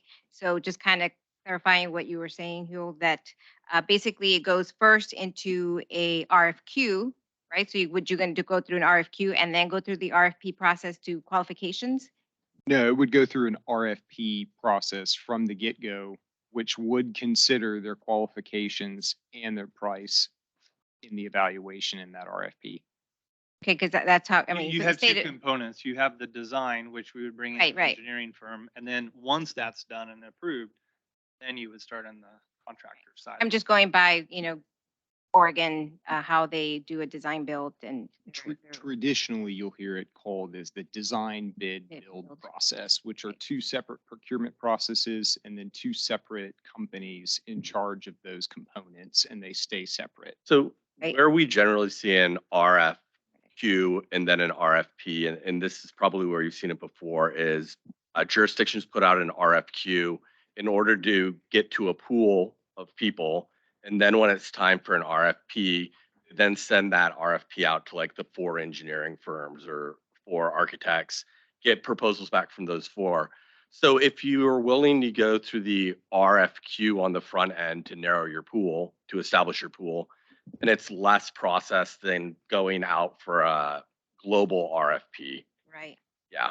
So is this the one that's still out there? Because there is an invitation to bid for the Dutch Canyon Well number 3. Is this another one? Is this different? This is different. Okay. Right. Just wanted to clarify. Thank you. The other benefit to this method is just a added bonus to me is that the way we were gonna do it, we wouldn't know what the final cost of this project's gonna be for a year and a half from now. We're gonna know it now on the front end, and knowing that we're only getting 900,000 to fund this project, anything above that we would have to fund is gonna be nice to know, because if it does come in above, then we can start planning for that, to how we're gonna make that shortfall. So there's a lot of bonuses to this method for us. And this money needed to be used by 2020. Six on this one. We do have some time, So we still have time. but this process isn't gonna be done overnight. Even though we're going through this, it's still gonna take some time, because once the design's done, it has to go to DEQ for review and approval, and then it is a lengthy process. Like change orders and all that easier to work with when they're the same I think design that's gonna all build. be about the same. Nice thing is you're just working with one point of contact for the whole duration. So there's really, it's not really a cost saving method at all. It's really just giving us the opportunity to deal with one entity and go through. No, there is cost savings, because the contractor can work with the designer to learn from their mistakes, or whatever you want to look at it, to come up with a package that they know works. In the other method, you would have an engineer designing something that he believes is the best fit, but a contractor, when they come along, may see it different. And then they've got to try to negotiate something, or maybe modify the design, which drags out more time and more costs. You're going to specify they need to work together early on then. That's what this whole thing would allow us to do, yeah. It brings A and B together and out a successful project, hopefully. Unified project team, if you will.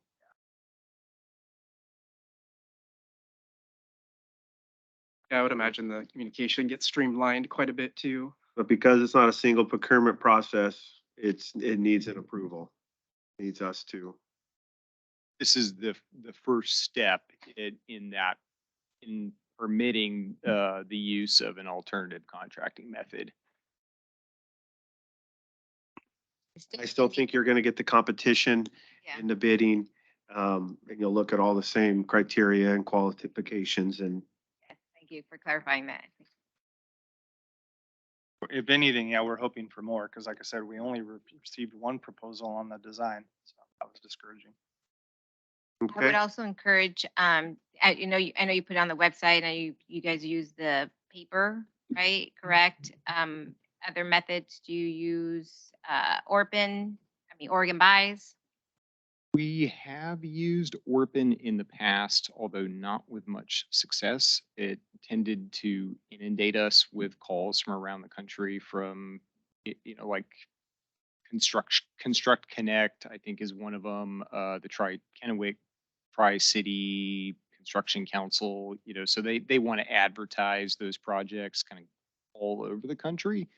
I think in terms of Portland Tribune is one we always do. Portland Tribune and the Spotlight. Spotlight once is our requirement. Portland Tribune just gets us that statewide and regional interest. And then we've also noticed that the Seattle DJC, the Daily Journal of Commerce, will usually pick up our solicitations and just put them in there without us having to go straight to them and pay for those advertising services. I recommend Orpin is, now Oregon Buys. I would recommend just for you get a more variety of bids. So if you don't get enough. Does that want to go? Okay, this is a public hearing.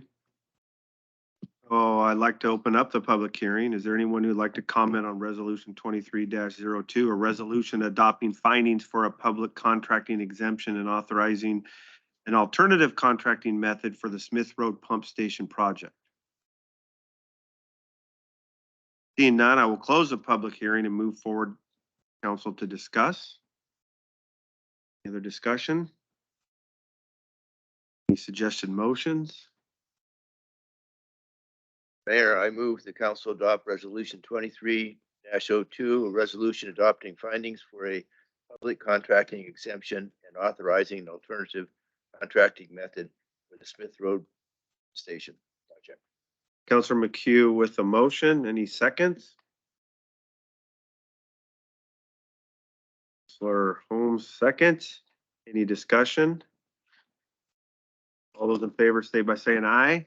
Aye. All those opposed? Carried. Okay, don't go anywhere. Dutch Canyon well number 3, engineering contract. Public Works Director Dave Sukow and Assistant the Public Works Director Hugh Whitehouse. Mayor, Council, thanks. So with this, as you stated, we're looking for council's approval to enter in a contract with Consor. Consor is formerly Murray Smith, and Murray Smith is who the city contracted for the design of Dutch Canyon well number 2. Therefore, they have all of the CAD work, the design work. They're familiar with the site, very familiar with the GSI team that they would be working with for sizing of this well. Therefore, we've selected them as we believe the best fit to design this next phase of the well field at that location. And just seeking your approval with that. And any questions, I'd be happy to answer. One other thing, well number 3, it's going to replace a well. Essentially. So right now we have 1 and 2 in operation. 1 dates back to the 1970s. It is still functioning okay. When the wells are ramped up to a certain volume of water, currently with the 2, they start to produce sand. So once this new well casing is in place and we test pump it, we're going to establish what kind of a flow rate it can successfully produce without producing sand or just general water without harm to the well field. Once we have that data, we're going to determine whether we're going to run all 3 wells in unison to get the maximum capacity out of it, or if it's just so successful that we can phase out the old C1, then that's what we'll do. So that's to be determined, but at some point, yes, it will replace well number 1. But either way, it will increase water production. Yes, absolutely. Even by keeping all 3, or if you decide we don't need the first, you'll still have more. Yeah, what we've been able to do as we brought new wells on is just slow down their capacities and utilize and spread that water draw without the region a little bit better. But in turn, we can still bring up that capacity. Is there any kind of original quote bid on this? Is this, when did we first originally go out for bid or quote? Well, these are a multi-stage. So we use GSI Water Solutions for the design of the well. Right now, we are out for bid for the well driller. So there's several components. Once the well driller is done and we have the data, then Consor in this case would start designing the pumps. Once the pumps are designed, then we go to stage 4, which is we put it out to bid again for somebody to come and construct pumping system and piping within the yard. This wasn't an original quote that's gone up or down. It's engineering. This is the quote that we recently received that is currently what they're asking. We paid, I think it was 75-ish a couple of years ago in 2018 for the DC2. So looking at their rates, I did analyze that. It's right on par with just the rate increases, but the level of effort is still about the same. Minus the fact that they didn't have to design everything there because, like I said, they already know what the piping is because they've created it. So. Mr. Santiago? Oh, I was just clarifying because I think this is, my apologies. I was looking at this being, this case being the invitation to bid that was out there. So I confused that. Sorry about that. But so this is, just to clarify, it didn't go for compete. It's something that, it's a work order? Is it a work order? We're allowed to sole source up to $100,000 for engineering. So you're sole sourcing. Knowing, we asked them for their scope, it came in within that boundary, knowing that they're familiar with the site. Like I said, we felt it was the best fit to just allow them to take the next step. If we'd have brought on another engineer, then they would have had the whole learning curve and you would have paid for that. So that's why we felt this was the best fit. Councilor McHugh? Where is Dutch Canyon well 3? Dutch Canyon Road and Old Portland Road to the right, they're all within that. They're all in that same spot then, okay. Yep. More questions? I will say, just as a side note, you're gonna see a lot of these because there's a lot of them actively moving right now. So, Are you going to sole source those as well? no, not necessarily, no. Depends on the different factors. And under 75,000 now, we won't see, correct? Those are, we don't have to look at any, that's correct. Yes, that's correct. the wells are close together, but are you pulling for a different aquifer or what's? Same aquifer. Or straws in the cup. Not a bigger cup. There you go. Aquifer. Understand that. Okay. Any more question before I ask for a motion? I'd like to make a motion. Mayor, I move council authorize city manager Raines to enter the city into a contract with Consort Engineers to design the Dutch Canyon Well number 3 replacement. Councilor McHugh makes a motion. Anyone second? Second. Second by Councilor LaFrance. To authorize city manager Raines to enter the city into a contract with Consort Engineers to design the Dutch Canyon Well number 3 replacement. Any questions or discussion? All those in favor state by saying aye. Aye. Aye. Opposed? Motion carries. Okay, one more. Ordinance 911, a ban on the sale of dogs, cats, and rabbits in stores in Scappoose. Assistant to City Manager Isaac will be calling in. It's online. Isaac, it's yours. All right. Thank you, Mayor and Council, for having me here before tonight. If you recall back, members of council who were here before, in early August 2022, a citizen, Kat Balog, came to City Council and gave some testimony regarding the treatment of pet store dogs and cats, and asked that council considered an ordinance banning the sale of cats and dogs in Scappoose. I've included that comment as Exhibit A.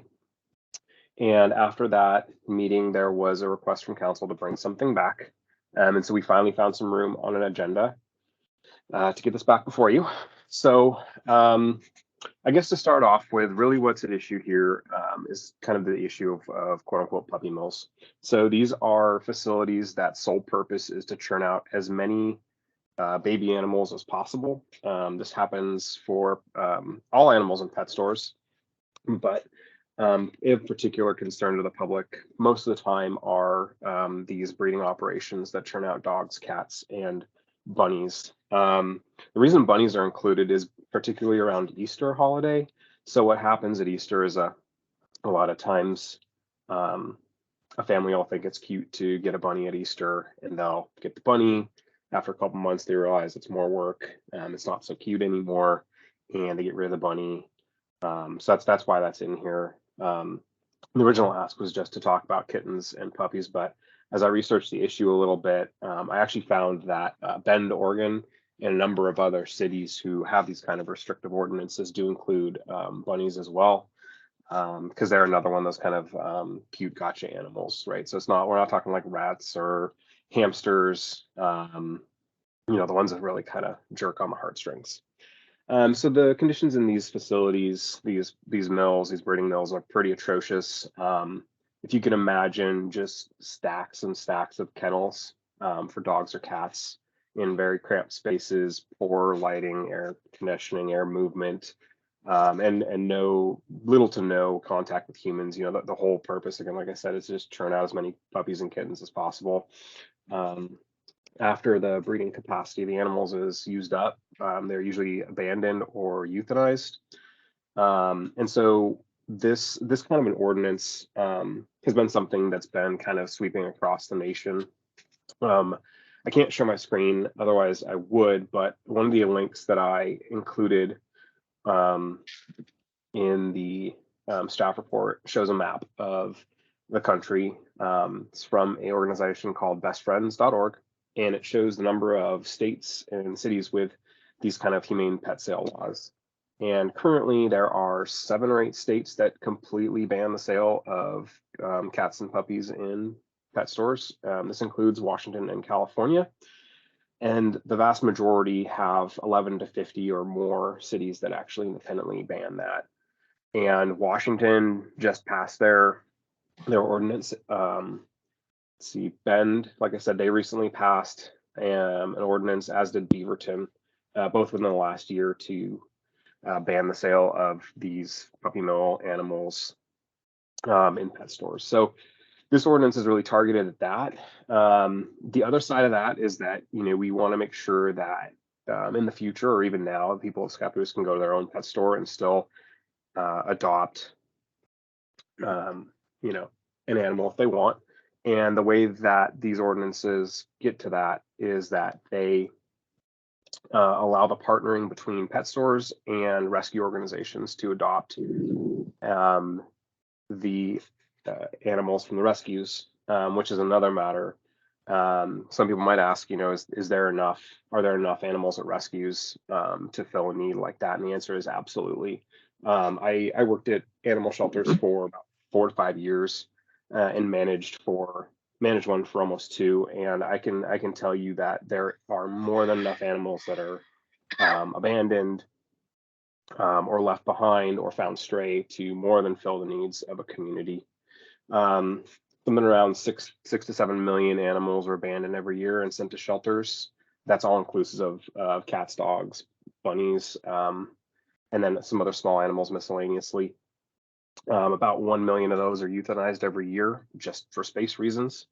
So beyond kind of getting at that practice of and trying to prevent the practice of breeding mills, this really kind of furthers another goal, which is to, help these adoptable animals find homes. So this ordinance is pretty short. It's pretty much to the point. There's a lot of whereas clauses to kind of fill out why this needs to happen. I kind of felt on this one that it was important to spell out why something like this needed to pass, especially with the shortness of the ordinance. But essentially, if passed, it would disallow any store or business from selling puppy mill animals, but it would allow them to partner with rescue organizations to adopt out animals. And we did receive a comment or a notice, or we know of the fact that the pet store here in Scappoose already does not sell dogs and cats and is in support of this. And when I was working at Oregon Humane, there was a lot of partnering done with like PetSmart and Petco to adopt out animals, and that actually went really, really well. It went over well with the community. The fiscal impacts of this ordinance are low in that currently in the state there are very few. I think there's only 2 pet stores that sell dogs and cats. But because Oregon is kind of sandwiched between Washington and California, there's an expected uptick in pet stores trying to move in that do sell puppy mill cats and dogs and bunnies because they've kind of been pushed out of those other markets near us. So this is actually a timely ordinance. So I think that's really all I've got on the ordinance right now. So. All right, thank you. Any questions before we go to a public hearing? Okay, this is a public hearing, so I'll open up to the public hearing. Is there anyone who would like to comment on ordinance 911, a ban on the sale of dogs, cats, and rabbits in stores in Scappoose? Say your name and city and give your 5 minutes. Got to say that. Adam St. Pierre, homeowner in Scappoose. I just don't know why we need this ordinance. How many animals were actually sold in the city of Scappoose? I didn't seem like we do that here, so I just think it's a waste of resources to put time and effort into this for something that we really don't do here. Thank you for your time. Thank you. Any other public comments? Hearing none, I will close the public hearing and move it forward to council for discuss. Mr. Mayor. Yes, Council President Grayson, welcome. Thank you. I had a phone call in with the new manager of the current and only pet store that's in Scappoose, and they had indicated that, this would not affect their business. There never will be any intention of theirs to sell puppies, kittens, or bunnies. Previous ownership of that facility, however, did have the opportunity to buy small animals, including bunnies, but the new ownership, the new manager is not in favor of those practices and was fully in support of this ordinance. Didn't see it having any sort of effect on how they conducted business or the services they would provide to Scappoose. And that being kind of the only pet store official that we have in town, I thought it, prudent to give them a call. The only non like reptile fish sort of animals that they do sell are what they call feeder animals, and those would be like small mice that they um, would buy to feed their snakes and whatnot. But so that was just kind of the information I got from the current manager at the store. Thank you. Any other questions, comments? I don't know if it's a question, but I mean, I looking at the rabbits part of it, you talk about bunnies a lot and then rabbits. I mean, there's no distinction whether they're a small bunny or a full-size rabbit. If somebody was to walk in with a rabbit they couldn't care for anymore to the pet store, they most likely won't take it, it sounds like. Take them to the shelter and Yeah, I mean, I think that one of the things that does happen with some of those pet stores is people do surrender their animals there. That's historically been something that's happened. In fact, when I was younger, we did that with a guinea pig. That said, there are a lot of rescues that do take those animals, and one of the things that I found working in the field was that as a need was generated for those services, pet stores got better at connecting people who were in need with the resources. So the small animal rescues or directing them to the local humane society who had access to those resources and to point them in the right directions. The other thing that happens when somebody does surrender an animal to a pet store is that, the pet stores,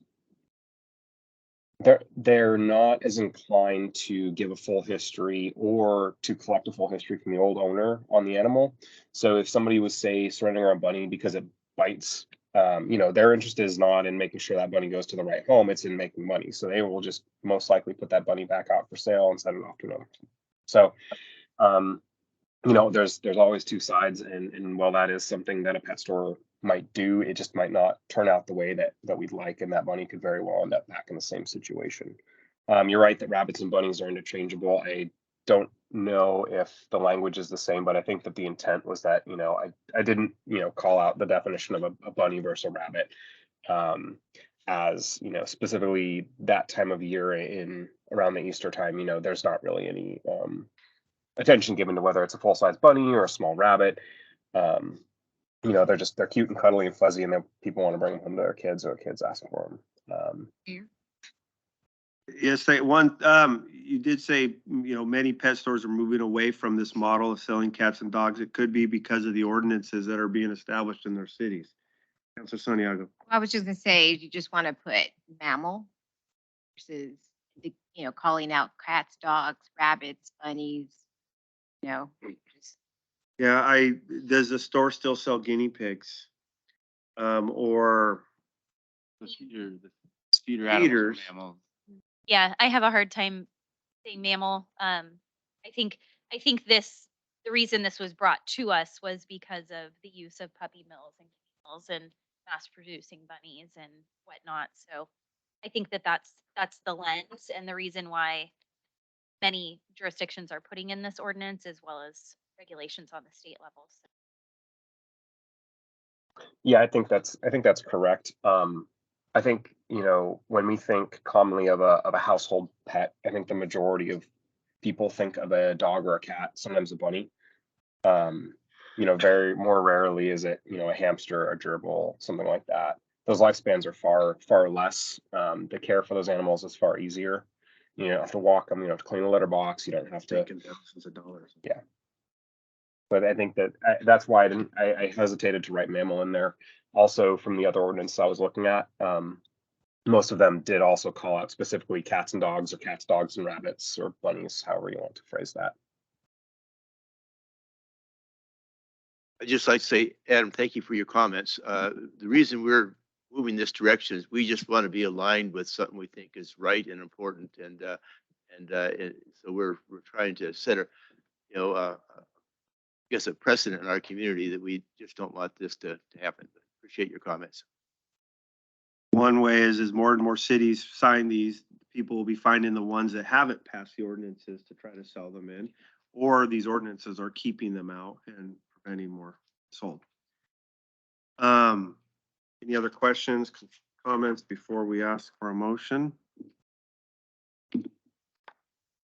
Would like to make a motion? Yes, Santiago. I move that council adopts ordinance 911, a ban of sale of dogs, cats, rabbits in stores of Scappoose as written. Counselor Santiago makes a motion to accept ordinance 911 as written. Any second? Second. Counselor by Counselor Miller. Any discussion, questions? All those in favor state by saying aye. Aye. Opposed? Motion carries. Thank you. Calendar. One thing left in February, and that's a planning commission meeting this Thursday, the 23rd at 7 p.m. And then March, council work session at 6 p.m. followed by council meeting at 7 p.m. on March 6th. March 9th, planning commission at 7 p.m. March 13th, we have a land use training with council and the planning commission, March 13th at 6 p.m. And March 16th, economic development committee at noon and a parks and rec committee meeting at 6 p.m. March 20th, council work session at 6 p.m. followed by a city council meeting at 7. And then a planning commission again on March 23rd, Thursday at 7 p.m.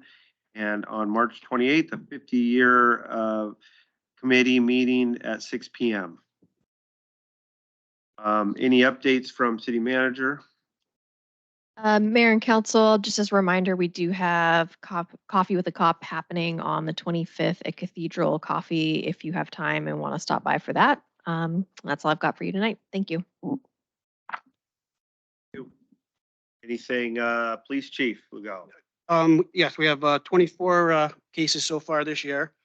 We did offer 2 new candidates conditional offers, so they just moved into backgrounds, which hopefully will move us to 7 officers.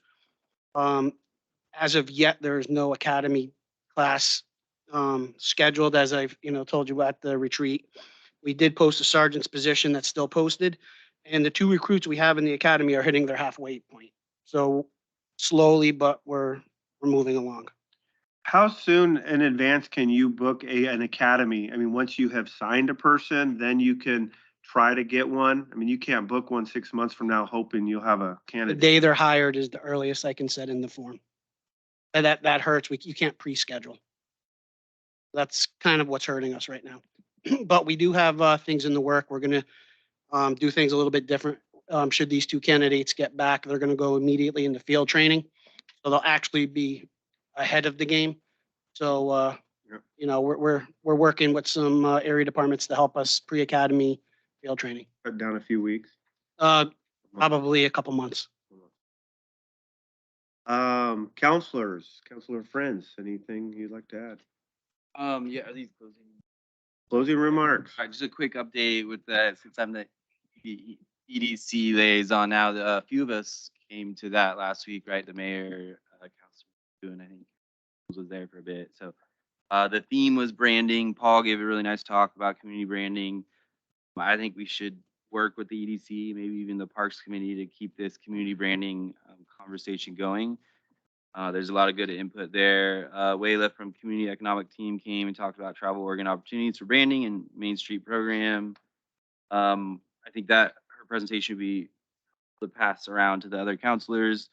Other discussions centered around the only real development we've had in the past handful of years has been housing development from primarily out of town or out of state developers. And so there's a lot of interest in helping to promote local businesses that we just haven't seen a lot coming from. And then lastly, I'll keep this brief, but overall, I didn't want to mention this kind of during the parks plan discussion because it's kind of just an overall theme that I think feeds into other areas. But I think overall the parks plan seems well done, but I think they missed 2 opportunities that have come up again when we discuss collaborating with local partners. So first, I think a couple of you guys mentioned the shared use agreements. I think that's something that we really need to pursue and really just was talked about in 1 line or 2 in the parks plan.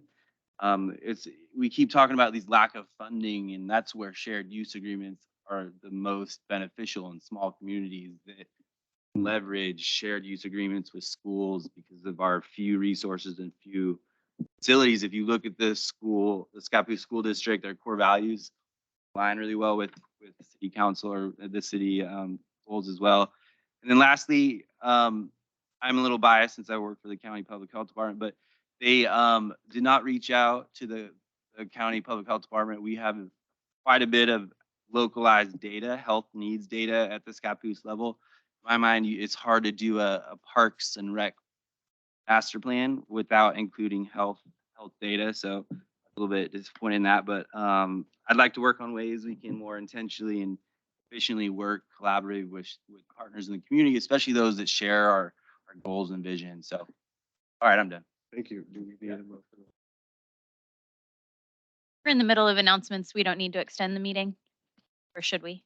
You probably should. Mr. Mayor, I move that we extend the meeting past 9 o'clock.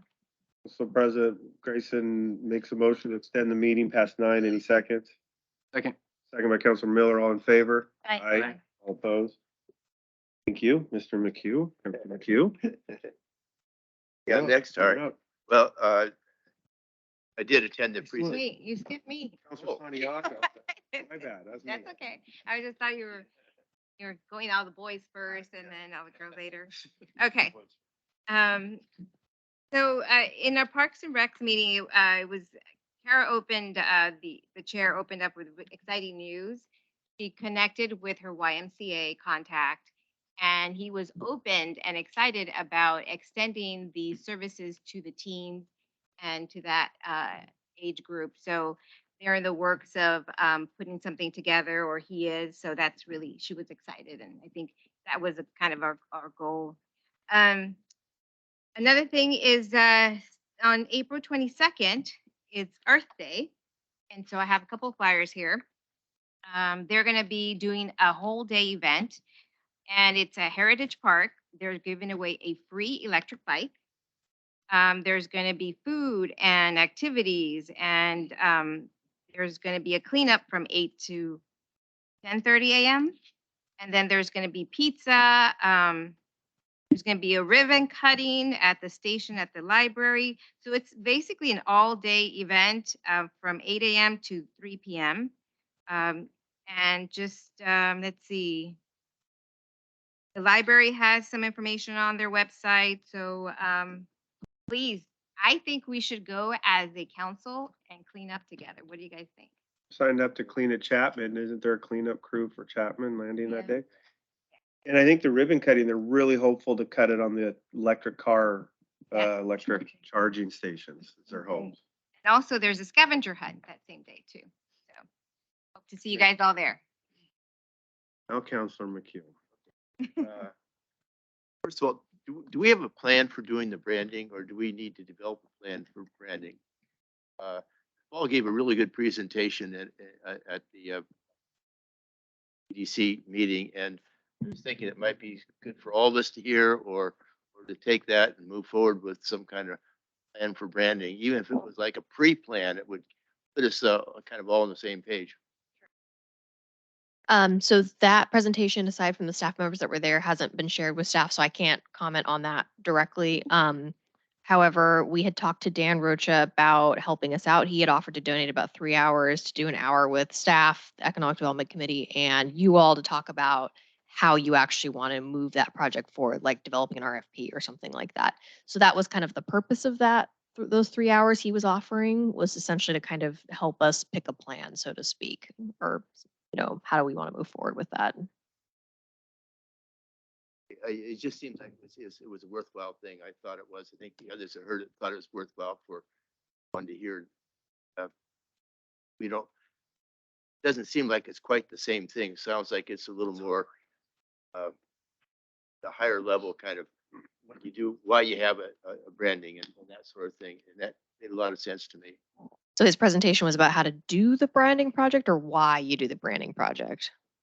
It wasn't so much how to do it, but that was Okay, I think the next step in the process. sure. I think Dan's focus was how, but again, I haven't seen his presentations and I think as staff has pointed out in the past, I think part of what's difficult about these branding projects is that I don't know that there's always been a lot of uniformity in the necessarily the vision or idea of what you all had thought that meant. And so I think that was kind of why we were trying to get some help, maybe kind of guiding us through a process of seeing what those different groups actually thought this was or meant. But that doesn't mean that can't be part of it.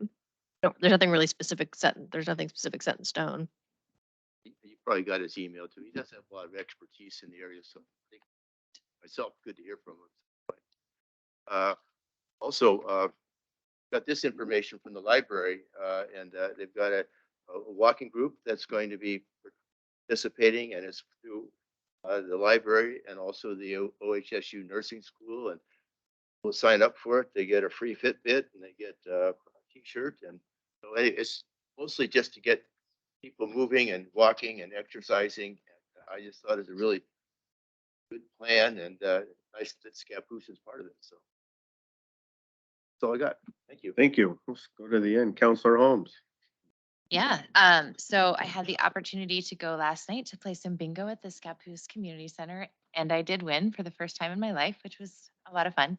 But got to see all the new flooring and the paint, and the place looks really just fabulous. And so I want to give a shout out to all the volunteers. I know Council President Grayson's father has dedicated a lot of time, and other folks in the community. And, you know, it really just reminds me that there's so many good things that happen in this community because of the volunteers that dedicate their time. So it's a big shout out to the volunteers, and a big kudos to success and a new chapter for the senior center.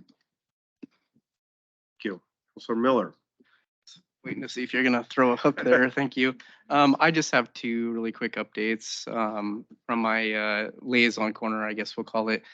So the county commissioners were out last week because they went to DC for a county commissioner thing. So they didn't have a meeting last week.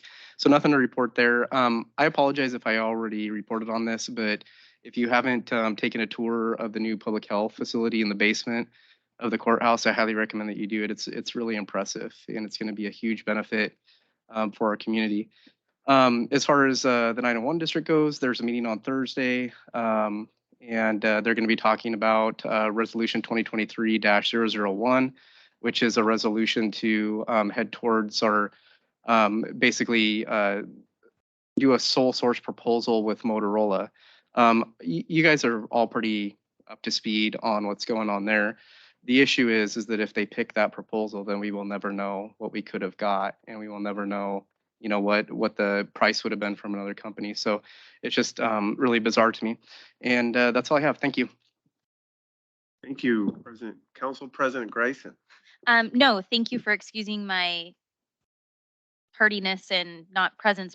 I was at the school district office, part of the bond advisory committee. It was a room of just district stakeholders and staff members and a couple community members. And, you know, without giving too many details, there are some major possibilities on the horizon if it's chosen to go on an upcoming ballot, that we would go for a bond for our school district. And that would look like potentially a brand new middle school. It would look like potentially facility upgrades to every existing building, and potential for quite a number of rec opportunities in terms of track, field, softball, baseball, etc. So there's a lot of options, a lot of potential there. So very exciting. I am also part of a small group of 5 people at the school district looking to author a land acknowledgement that the school district would adopt. First reading would be at a ceremony at the end of May for graduating seniors of, you know, Native descent. There's a lot of families who feel that by having a land acknowledgement, they would feel more included or recognized. Some people feel the complete opposite. So it's really hard to know. I kind of mentioned this work, and we somewhat had potential council goal on it. I've talked with Alex about it, that if there was to be a land acknowledgement adopted by the school district, is that something that then city would want to adopt as well, and we would use the same language, and that is something that we would read at, you know, every council meeting or certain events? If so, does that language very well with our vision statement. So one of the things that we're looking at with this land acknowledgement for the school district is not specifically mentioning certain tribes, naming them, but keeping it more broad. In our vision statement with the city, it says Chinookan people. So there's some implications of this process, and as I talked with Alex, it would be, about April that we would maybe start seeing some of this come before council or having a discussion or seeing a draft that the school district potentially would be adopting. It was a little in and out, but the parks discussion, there was a lot of feedback during the work session today that continued. And, what I'm hearing from the community and which is not new to us is they want amenities. We want amenities. We want access to accessible amenities and we want really nice amenities. And if that's something that we're really passionate about, potentially we might need to look into a separate taxing district for Parks and Rec. I'm saying potentially that would be a work session or something that we can gather more information about, but we have limited resources as a city, right? Be able to provide these without money. Is that a negative or a positive that we would have a separate district? Probably both. So I don't know. I think it's worth looking into if we're really serious about delivering on the plan. And then I just wanted to thank the chief and the lieutenant for their continued police presence.